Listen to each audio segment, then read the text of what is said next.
இன்றைக்கி வந்து பார்த்திங்கன்னா நம்ம வந்து கிச்சன் க்ளீனிங் தாங்க நான் பண்ணேன். ஏன்னா ரொம்ப கச்சா முச்சான்னு கிடந்தது.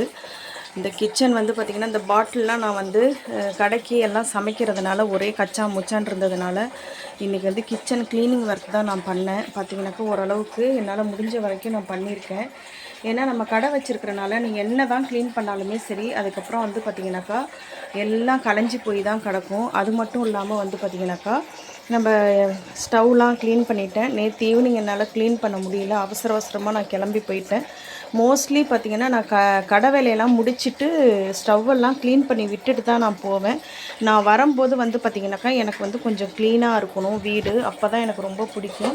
இல்லைனா வந்து எனக்கு பிடிக்காது அப்படிங்கிறதுனால சரி இன்றைக்கி மார்னிங் வந்து நைட்டு ரொம்ப லேட்டாக வந்தேன். 2 மணி ஆகிடுச்சு வீட்டுக்கு வந்து எல்லாம் எடுத்து வைக்கிறதுக்கு. அதனால் வந்து பார்த்திங்கனாக்கா எல்லாத்தையுமே நான் வந்து இன்றைக்கி ஒர்க் வந்து கிச்சன் க்ளீனிங் ஒர்க் தான் போனது. நான் சமையல் எதுவுமே பண்ணலங்க. நான் வெறும் வந்து இன்றைக்கி என்ன பண்ணேன் அப்படின்னு பார்த்திங்கனாக்கா, சமையல் இன்றைக்கி நம்ம வீட்டில் என்ன அப்படின்னாக்கா ரைஸ் மட்டும் வச்சேன்.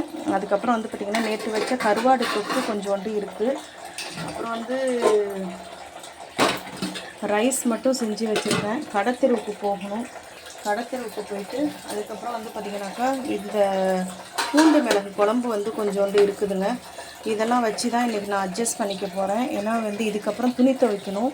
கொஞ்சோண்டு துணி வந்து என்னோடது வந்து ஊற வச்சுருக்கேன். கையில் தான் துவைக்கணும். வாஷிங் மிஷின் வந்து ரிப்பேருங்க. அதனால் அது ரிப்பேர் பண்ணுற வரைக்கும் நம்ம கையில் தான் வாஷ் பண்ணணுங்கிறதுனால துணி துவைக்க போகிறேன்.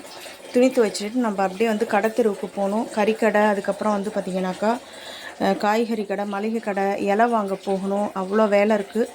இதெல்லாம் முடிச்சுட்டு வந்துட்டு சாப்பிட்டுட்டு ஒரு குட்டி தூக்கத்தை போட்டுட்டு நம்ம கடை வேலையை ஸ்டார்ட் பண்ணணும். இன்றைக்கி ரொம்ப கால் வலி வந்து ஓவராக இருக்குது, பெயின் ஓவராக இருக்குதுங்க.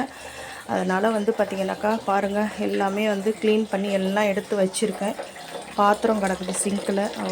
அவ்வளோதாங்க.